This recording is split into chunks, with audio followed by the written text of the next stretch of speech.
Yes, hello to all our WAFL fans around Western Australia, the nation, and around the world. Welcome to another episode of Around the WAFL, thanks to our good folks at BackChat Studios. Well, here we are. Round one is among us. Awfully Good Friday. It begins. The days are counting down. The clock is ticking to the first match of 2023.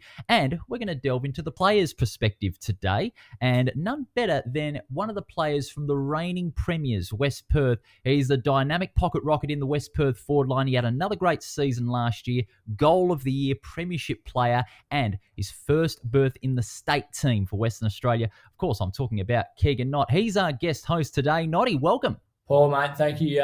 Thanks so much for having me. I'm not sure how I drew the card to be the first one. I'm sure there's some bigger names out there, mate. But no, I'm actually stoked to be a part of it, mate. I really appreciate it, and hopefully, we can get this off the ground, mate. It's good. Well, your profile around WA football's increased. Not only very active around the socials, talking all things footy. Yeah, mate, I guess I just at the end of the day, I just genuinely love my footy, whether it be state league and AFL, and I'm just kind of live and breathe it. So, mate, ready to get stuck in. You must be pretty excited, of course. Awfully Good Friday, grand final rematch against Claremont. The excitement within yourself and within the team must be at a high. Mate, yeah, absolutely. I think every footballer will tell you that pre-season goes for far too long. We start in November, and you kind of get sick of crashing into bodies at training, and you just kind of want to get out there and perform your craft, I guess, that you've been working on. So no, we're super pumped, and I think grand final rematch is such a good way to kick off the season. I think should be endorsed across all state leagues and AFL. I think just the first game of the year should be a rematch, and I'm sure Claremont are eagerly awaiting to verse us and get one back. So, mate, pumped, can't wait, and super excited. Well, let's get right into it. This is the players' perspective around the WAFL. Paul Persick and Keegan Knott with you. Let's go back to October 1 last year, the premiership at the Falcons' spiritual home at Leederville Oval. Those first emotions when the final siren sounded. Tell us a little bit about that.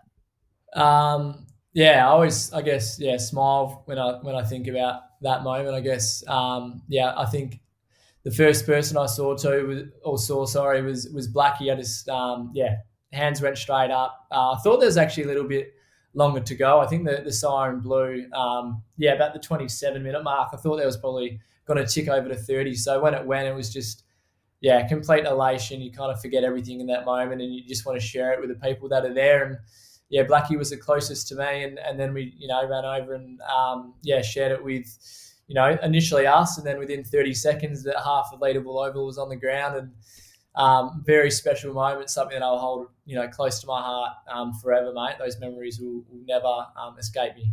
We've got a great rapport with Aaron Black, one of the West Perth co-captains who played in that premiership. What's it like to play with him and, get some great wealth of knowledge on the game from a teammate like him who's played almost 300 games? Mate, I've never met someone just so competitive. That competitive in everything he does, whether it's at training, he wants to lay the smother, he wants to get the boys up and about. Games, he leads from the front so well. If you're playing, NBA 2K, he's competitive with that. It doesn't matter what it is, he wants to be the best. And I think that sort of attribute and value that he holds to his chest, he's just a ripper, and pretty lucky to play a lot of footy with him, to be honest. Super lucky. Did you expect the 17,000 over there at Leederville Oval to push onto the ground? No, not something I really thought of would happen. I guess you don't really think that far ahead, but it just felt right. It felt right when it happened, and I think it's pretty special to be able to share that with your neutral supporters, but also your diehard West Perth fans who've been there thick and thin through the West Perth Leederville days, now up from Joondalup, for them to be there and share that with us. It sits right now, and it's pretty special, to be honest. Thinking back, I think the grand final happening at a local footy ground is pretty special, and just can't stop smiling, to be honest, when I think about those images and pictures. You've played a grand final Optus Stadium, now one at Leederville Oval. The suburban ground carries a much better atmosphere, you would think. Where would a grand final for you, if you were making another grand final again, suit you a little bit more based on your style of footy and just the way it's been played and the way it's been hosted? Yeah, good question. Look, I'm a big advocate for a local ground. I think just the atmosphere and of the crowd, I guess, so to speak. I mean, look, I played in 2018 when we were 10 goals down against Subi at halftime, and Optus felt like a pretty lonely place at that point. So I'm sure the Subi boys have a different perspective on that. But I guess if I think about WA footy and footy at its best. It's crowd interaction, it's entertainment, it's close. You can hear the bumps, you can hear the players talking, communicating. Look, I think footy in general can only win when it's at a local ground, and I guess you have goal posts and point posts at either end, and you play wherever. But in terms of the atmosphere, I'm a local footy ground guy every day of the week. Because when you ran out onto the ground, out at Leederville Oval on that grand final day, what was the noise like? What was the feeling inside when you ran out onto the ground with your teammates about to do battle with another powerful side in Claremont? Yeah, it was genuinely just a buzz. I remember going out at 3/4 time, and I don't normally have a kick at 3/4 time, but I thought, this, might never ever be here again. So I wanted to, feel the atmosphere and feel the energy and going out. It was just a buzz that you could hear the kids, you could see them kicking, footies on the oval, up on the grass banks at Leederville, and I guess I actually remember running out at 3/4 time, just having a kick and just smiling with all the boys, just saying, how good's this? Like, this is what it's all about. So, mate, the best feeling running out with them at 3/4 time, and an even better feeling, coming into the rooms after a big win. Especially when you've got such a committed and passionate coach too in Darren Harris, who returned to Falconland at the start of last year after having won a premiership in '03. What was it like getting guidance from the great man in Harrow for what he has done over the years at West Perth, but also for WA footy in general, having coached Claremont as well to another grand final? What was it like to get those words of wisdom from Harrow? I think the word guidance is such a good way to put it. Harrow is he's not a super authoritarian. He likes to delegate responsibility to other coaches, put it on our leaders. And I think when Harrow speaks about whether it's game plan, whether it's a one-on-one conversation with him, it's pretty honest, and it's also less is more sort of thing with Harrow. I think that's what he's so good at. He's good at pointing out the little things to make you better or make people around you better, and that's just what he's done. He's come to the footy club and he's just made people and individuals just better, thinking about themselves and how they can improve. He's just I think above all else, he's just a ripper bloke. Like he really is he has a lot of time for people, invest time in people, and I guess in return, people invest time in him, and that's the relationship we have. Mate, super lucky to have him, and he's just Hall of Fame status for me. And when I think about what he's done on and off the field, mate, he's a ripper. Well, he's had a legendary career in WAFL footy, not only played in a premiership, but also coached in a premiership as well. Because this is the second coach that you've played under when you've been at West Perth. You had Billy Monaghan as a coach, West Perth's last premiership coach before Harrow came in and won it last year. What was the different dynamic in comparison with Harrow to Billy Monaghan when he was at West Perth? We did have Jeff Valentine before Harrow as well for a couple of years. Yep. Yeah. So, look, I also, every coach you're going to have, you're going to learn something from, I think. And Bill, for me, in a personal perspective, he really taught me how to work hard, and the commitment and dedication it takes to be a WAFL footballer. I really had to earn my stripes under Bill, and it wasn't all, roses at the start. So definitely made me self-reflect. Bill was a mastermind coach in terms of, tactics and strategies and what needs to happen to win big games and big moments. He's a strategist, and that's something that I will always appreciate him bringing. Jeff was kind of in the Harrow ilk in terms of he put his arm around you, and he wants you to just be a good person first and foremost, and then football flows after that. So, I mean, completely different coaches in that aspect, and three people that I'm just really appreciative of just having a chance to I guess learn my craft and become a better person in football under. So feel very, very lucky to have an opportunity to be coached by all three. We have three great coaches and a very powerful club in West Perth, and all three of them you've played grand finals under, and now with a premiership last year, it caps off what was a great year for you, 2022. I've always said to a lot of people that 2022 was the year where you well and truly arrived. More than just a magnificent goal sneak, you were able to not only play in a premiership, but also get the prestigious honour of playing for Western Australia in that great game against South Australia last May. What was it like to pull on the black and gold with the mighty Black Swan for the very first time in your career?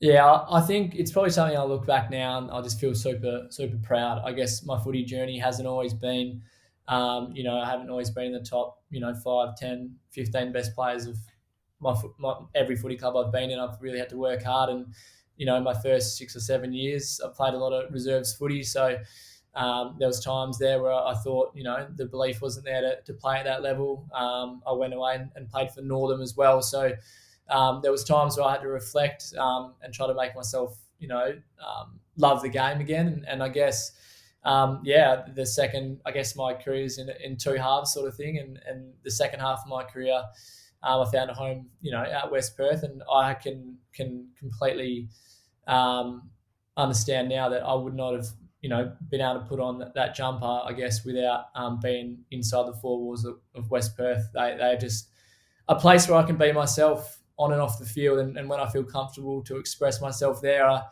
play my best footy when I don't have to think about anything else other than playing footy. So I guess proud of the journey I've been on, and just proud to represent this great state. There's been some seriously good state players, so that have played 5, 6, 7 games. So just to play one of them makes me super proud, mate.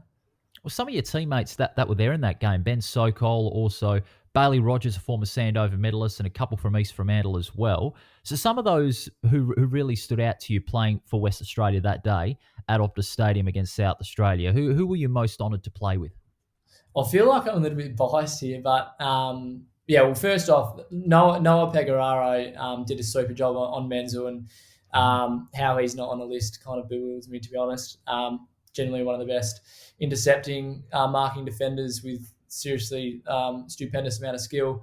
But look, if I take my West Perth lens off, which is tough to do sometimes, but Bailey Rogers is he's a genuine animal. He's pure power. He's incredibly skillful left and right. He can break open a game within 5 or 10 minutes. He can turn momentum just like that. John O'Marsh is a strange unit, but he's also a ripper, and he can rip games apart as well. So I think being led also by Lee Kitchen. I kind of call him the godfather of the WAFL. He's just, when he speaks, you listen, you can tell why he's had so much success. And you could probably go through so many names there and just feel pretty blessed to rub shoulders with them and even just, kicking the footy at training with them. It's just, sometimes I feel like I don't belong in that sense, but I feel very, a lot of gratitude for it. What's the confidence like now that, having lost that game to South Australia, what about this year? Going to Adelaide on a Friday night, if you're selected, that would be something. That would be a big opportunity. Oh, mate, I think anytime you get to travel with, anywhere with your mates, especially when you're playing footy for your state, that's something to be super excited about. I don't think too many players would be thinking about that at this stage. I guess, everyone's just preparing for round one, and but the state game quickly does, creep up on you. And, if that happens to me again, I know I'll go over there with a smile on my face, and I know I'll enjoy every little bit of it. So if that comes, that's fantastic. And Friday night in Adelaide, that'd be pretty special. No doubt about it. South Australia, always a big football state, and very parochial like us West Aussies. Now, you were talking a little earlier about playing in Northam and rediscovering your love for the game when it felt like it had been lost. What were some of the experiences there? There's a few pros and cons, I guess. I think the experience there was just just getting out of the WAFL bubble for me was actually firstly really good for me. I just kind of had a clean slate and went and just just played footy because I love it, and I didn't have to worry about too much about the commitment. Probably wasn't the best teammate. I think I'd go to training once every 2 months and rock up game day half an hour before, but it's actually exactly what I needed. So, mate, there was a time when I I think I had a late late lunch, I cruised past Domino's on the way there and was smashing down a triple cheese and more cheese pizza on the way to the game. So having it a little bit, I guess, yeah, casual in that sense was fantastic for me. And there's some seriously good players up there that, they work up there, they live up there, they wouldn't, come down and try WAFL footy. But there are some players there that I've just seen and just gone, mate, how good are you? And those experiences there were actually, yeah, one of a few highlights I reckon of my career. Just getting to know the town and getting involved in footy there. I think, I think I'll probably see myself back there at some point when my career is done. It creates such a great community atmosphere, country football. I've been fortunate enough to be involved in some country games, and the atmosphere, the community spirit that's there is just outstanding. It feels like you're playing on the MCG or at Optus Stadium on that last Saturday or Sunday in September, but it's nowhere near the crowd size there. But the noise in the environment certainly creates that feeling. Oh, absolutely. And I think the best thing is that the whole town is there, especially in a home game. And obviously, when you travel away, it's all the same. Like the people there just love their footy, and they just go there and they just back their team to the hill, and they just want, I don't know, they just want to enjoy footy, and that's the best thing what footy does. It brings people and towns together in that aspect, and you're there for a common goal, just to be out there, whether it be a beer or a sausage or whatever, a barbecue, and you just sit back and watch the footy. I think that's what's really special about it. Now, we go on to the 2023 season. It is a huge season, maybe a more open season than what we had last year with the five not being decided until the very last game.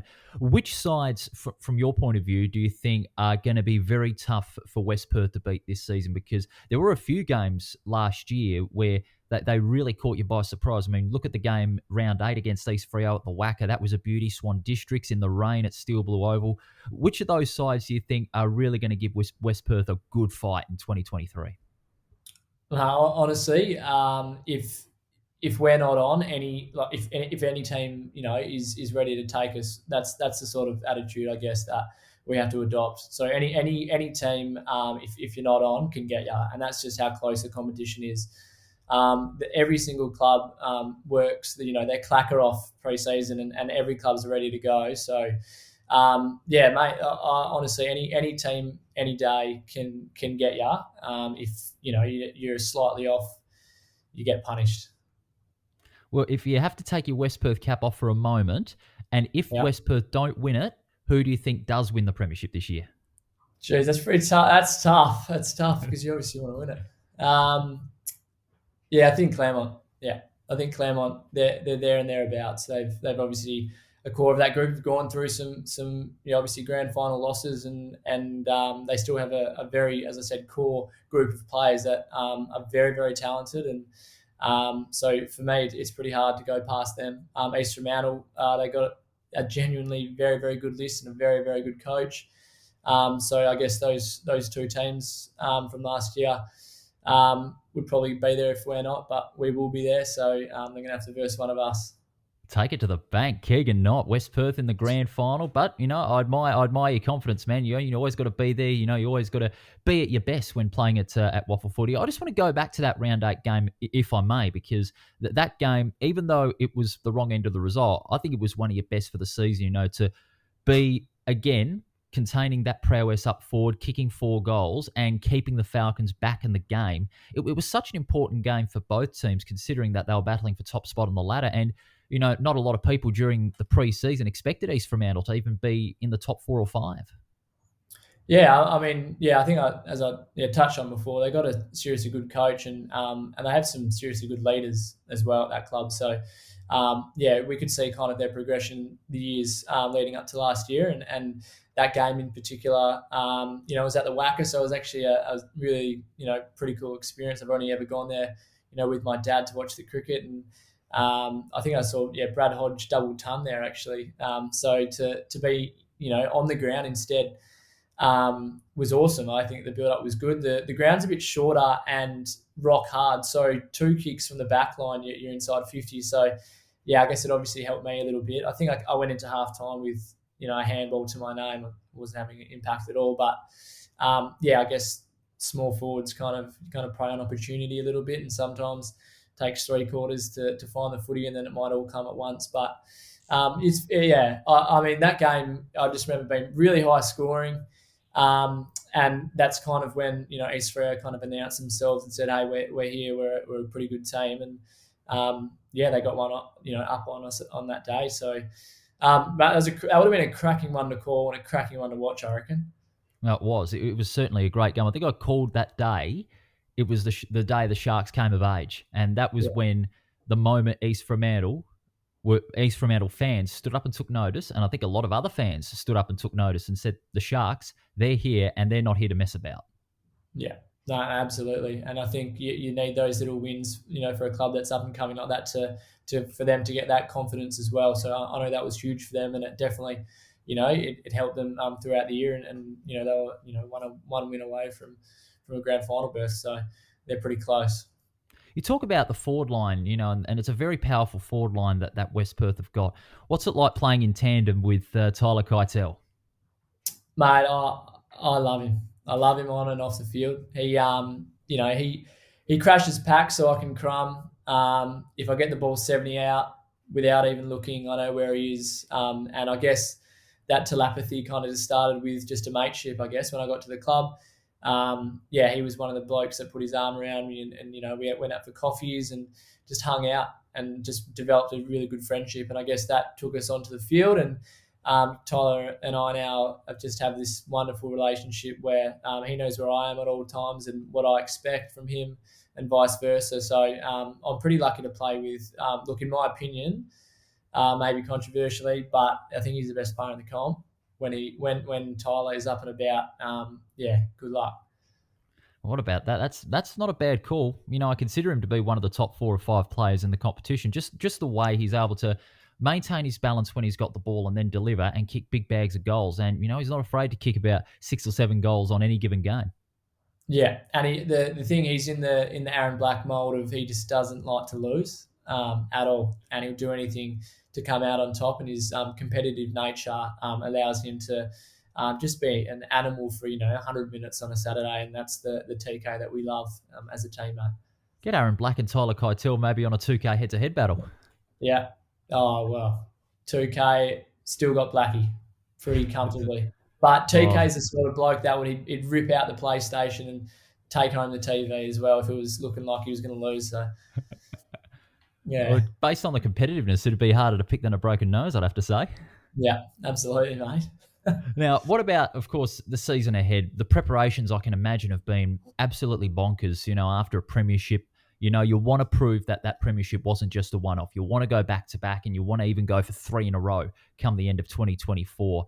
What's the morale in the team like, the synergy between forward line, midfield, and in defence? And, what's going to be that big intention for the club come round 1 on Awfully Good Friday? Yeah, I guess, sitting here and the AFL have played 3 games and Geelong is 0-3, and that's probably not where they wanted to be. And as I guess now the hunted, I've never really been in that position before. I think for me it all starts with training standards, and I think that hunger and drive to be better and push others to be better is a really big indicator. And look at the club since November, there are a lot of people that missed out, and they're still here and they're still pretty hungry. And training it's been ferocious. It has been absolutely full on, and there's sharks in the water at the end of the day. So if players aren't at their best and they're not putting their best foot forward, there are people that have shown throughout preseason they're ready to take your spot, and I think that breeds a really good. It's a good breeding ground for success, I think. So, mate, that's what I mean. I think the list as a whole is going to take this club to hopefully, more success this year. And, as I said, if you're not on, you won't play. You've also had, some great. You've given the young boys, especially, a lot of great confidence. I mean, some of the young players that have been in that side, and they were only in that side for 5 weeks, and they played in the grand final. Corey Rundle, in particular, who debuted in the final round of the season, he's really started to, hit his straps over the first few weeks of his WAFL career. Yeah, and I think that's also the beauty of it. We do actually have, we've had a core group of players that have played together for 5, 6 years, and then you have these some of these Colts kids coming up. I don't know what they've been eating or what's happening to them down there, but they are just, but some of them are just really ready already. Yeah, so if you talk about Corey Rundle, he comes in. To the senior squad 2 years ago. He's obviously came up with a lot of talent, and he had to earn his stripes, I guess. And he still had the confidence in the coaching team, obviously, to pick him and to play his role. And he comes in grand final day and just does exactly what we asked of him. And he didn't need to do anything more. So he's 21. Joe Hinder, same boat. He's just a ripping fella, and he comes in and plays his role, and he has team success. No one really needs to go outside of what we expect of them, and I think when they come into the senior squad from Colts and the young guys coming through, it's really simple. It's play team footy first, be selfless, play your role for the team, and it doesn't have to be overcomplicated. And I think if you buy into that and you want to cross every T and dot every I, you'll play for this club. Full faith in people that have that belief and determination to play team footy and play for each other. They'll play, and some of the kids we have coming up are pretty exciting. I reckon there was the belief in one player who retired at the end of last season, and you only got to play with him one season, Anton Hamp. What was it like to play under him, who has got grand final experience and has been there for as long as even we can remember? Yeah, I mean, funnily enough, so Paul, I started my journey as a Claremont Tiger, and we actually played a handful of reserves games together. And it's funny enough, when I think about him then, and then I think about him last year, he's just the same really calm, measured person on the field and off the field that just gives great advice. And he's, I think in that East Fremantle game in particular, at the WACA, I remember I had a shot from 52. I was feeling it, thought, I was on, and, Hampy was sitting 20 metres out by himself. And instead of baking me and going off at me, he just comes up to me and says, yeah, mate, was probably just on for that one. As calmly as that, and just jogs off. He's just amount of perspective and just super respected. And I know he's not, just respected within West Perth now being a premiership player, but I reckon whoever's crossed paths with Anton would say the exact same thing. A lot of players, really have got to be measured these days. Not only the older people watching, but also the younger fan brigade as well that are watching games, and they look up to these players, and they see a lot of the young players who have got a good profile on and off the field as an influence to the younger audience that loves to go out there on a Saturday afternoon and watch WAFL footy. How that's been a big factor in your career.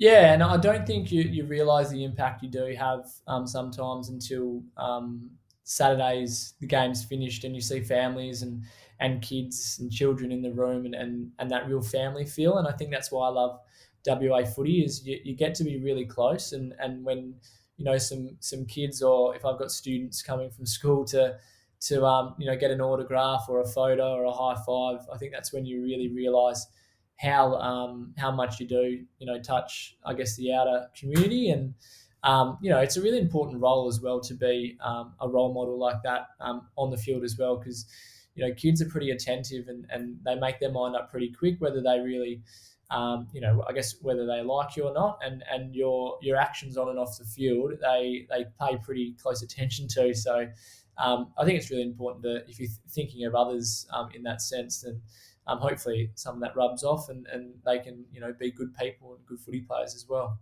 Kids coming from school, because away from the field, you're a school teacher, is that correct? Yeah, correct. Got a year 6 class, mate. So they actually come down in droves to home games, which is always lovely to see. They're very supportive of the fact that you're a premiership player. What I can imagine the welcome must have been so positive and so full of noise when you got back to school after you won the premiership. Yeah, well, the principal at my school, she's a mad West Perth supporter, and her husband, he does some fantastic things around the footy club. He's always involved, and she bless her, she put it up on the big screen, at an assembly, just the grand final day, and yeah, the whole school was there and cheering and whatnot. So I guess in my own lunchbox, a little bit of a celebrity, but something that I really actually appreciate, and I think that environment for them to I guess have someone which they can relate to. It's important, so it's something that I hold close to my heart. I'd love to see them just quietly name the sports hall after you. Yeah, well, I'll be pushing for it. Well, hopefully it's a success in the long term. Well, Keegan, it's been a lot of fun having a chat with you, mate. Gaining a very good player's perspective on the preparation, and now with the pressure of being a premiership player, really coming to the forefront ahead of the season. It's been a lot of fun gaining some great insight. I'm sure our Around the Waffle listeners really enjoyed it as well, and a few laughs along the way. Thanks so much, Keegan. We really appreciate it, and all the very best to you against Claremont in what is going to be a fascinating grand final rematch on Awfully Good Friday. Paul, mate, thanks so much for having me. I really appreciate it. And yeah, mate, I think you're doing an awesome job. I love seeing this out in the socials and a bit more player insight. I'm sure people really appreciate it, mate. So I know I do. And yeah, go well, mate. Thank you very much. Thanks, Keegan. And to our listeners as well, we thank you very much for tuning in to Around the Waffle. Thanks to the good folks at BackChat. Remember to like us on our socials. You can like us on Facebook, on Instagram, and on Twitter as well. Every episode is available on your podcast service, whether it be Spotify or Apple or anything like that. And of course, every video podcast will be on YouTube, on the BackChat YouTube channel. Don't forget, on Thursday, joining us will be great Skeet himself, Mark Reddings, to preview all 5 matches as part of Round 1. Thanks for your time. We look forward to your company on Thursday's edition of Around the Waffle when we preview Round 1.